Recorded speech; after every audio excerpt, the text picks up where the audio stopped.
क्या आपने कभी सोचा है कि दुनिया के सबसे बड़े मानव समागम को देखने का अनुभव कैसा होता है? 60 करोड़ लोग एक ही स्थान पर, कुंभ मेला। और इस बार यह और भी खास है क्योंकि अंडर वाटर ड्रोन, एआई कैमरे और एरियल सर्विलांस जैसी आधुनिक तकनीकें इस प्राचीन मेले को एक नए स्तर पर ले जा रही हैं। लेकिन ठहरिए, अगर मैं कहूं कि कुंभ हमेशा सिर्फ आस्था और एकता का प्रतीक नहीं था, अगर मैं कहूं कि यह कभी शोषण का केंद्र, क्रांति का मैदान और राष्ट्रवाद का गढ़ रहा है, तो आइए इस अद्भुत इतिहास में डूबते हैं जो आपको चौंका सकता है। कैसे यह ब्रिटिश शासन में शोषण का माध्यम बना, फिर भारतीय स्वतंत्रता संग्राम का केंद्र बना और आज भारत की प्रगति का प्रतीक बन चुका है। यकीन मानिए, कुंभ मेले को देखने का आपका नजरिया हमेशा के लिए बदल जाएगा। अब चलते हैं 19वीं सदी में। कल्पना कीजिए, ईस्ट इंडिया कंपनी ने प्रयागराज पर नियंत्रण कर लिया था।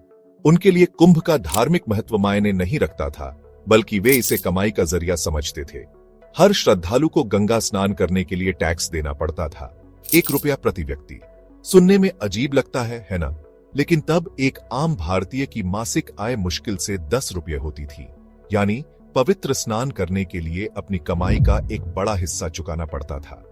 यह श्रद्धा का कर नहीं था, बल्कि ब्रिटिशों द्वारा किया गया सीधा शोषण था। आपको मेरी बात पर यकीन न हो तो ब्रिटिश महिला फैनी पार्क का जिक्र कर लीजिए, जो 24 साल तक भारत में रहीं और अपनी किताब में लिखा कि अंग्रेज इस मेले से मोटी कमाई कर रहे थे। सिर्फ श्रद्धालु ही नहीं, बल्कि वहां काम करने वाले लोग भी टैक्स दे रहे थे। मसलन नाई। कुंभ में हजारों लोग मुंडन कराते थे, तो अंग्रेजों ने 3000 नाई शिविर बनाए और 1870 में इनसे 42,000 रुपये की कमाई की, जिसमें से 1/4 टैक्स के रूप में लिया गया। यानी कुंभ सिर्फ एक धार्मिक आयोजन नहीं था, अंग्रेजों के लिए यह एक सोने की खान बन चुका था। लेकिन यहीं से असली कहानी शुरू होती है। स्थानीय प्रयागवाल ब्राह्मण, जो तीर्थयात्रियों के मार्गदर्शक थे, इस शोषण से नाराज थे। उनकी आजीविका प्रभावित हो रही थी और ऊपर से ईसाई मिशनरियां लोगों को धर्म परिवर्तन के लिए मजबूर कर रही थीं। गुस्सा बढ़ रहा था और 1857 में यह विस्फोट की तरफ फूटा।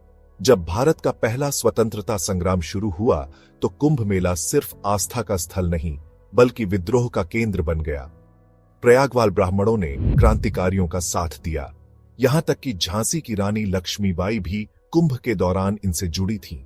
जो मेला पहले धर्म और ध्यान का केंद्र था, वह अब क्रांतिकारियों की रणनीति का हिस्सा बन गया था। आइए अब 1918 में चलते हैं। यह वह साल था जब महात्मा गांधी खुद कुंभ मेले में आए। उन्होंने गंगा स्नान किया, जो एक साधारण धार्मिक अनुष्ठान नहीं, बल्कि ब्रिटिश हुकूमत के खिलाफ एक बड़ा संदेश था। अंग्रेजों को एहसास हो गया था कि कुंभ अब सिर्फ आस्था तक सीमित नहीं रहा, बल्कि स्वतंत्रता संग्राम का प्रतीक बन चुका है। यही वजह थी कि 1942 में, जब भारत छोड़ो आंदोलन अपने चरम पर था, ब्रिटिश सरकार ने कुंभ मेले को सीमित कर दिया।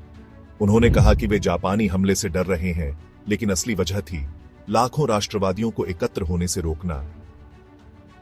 अब अगर आज के कुंभ मेले को देखें, तो यह सिर्फ एक धार्मिक आयोजन नहीं है, यह परंपरा और तकनीक का मेल है। अंडर वाटर ड्रोन, एआई कैमरे और एयर सर्विलांस जैसी अत्याधुनिक व्यवस्थाओं से इसे मैनेज किया जा रहा है। कुंभ भारत की विरासत को सहेजते हुए आधुनिकता की ओर बढ़ने का प्रतीक बन चुका है।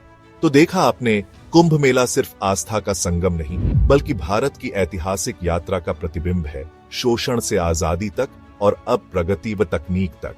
यह एकता, श्रद्धा और नवाचार का उत्सव है।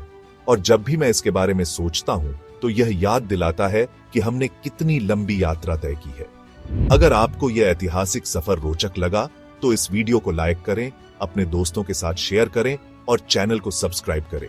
आइए मिलकर भारत के गौरवशाली इतिहास को और गहराई से जानें। अगली बार फिर मिलेंगे, तब तक जुड़े रहिए और जिज्ञासु बने रहिए।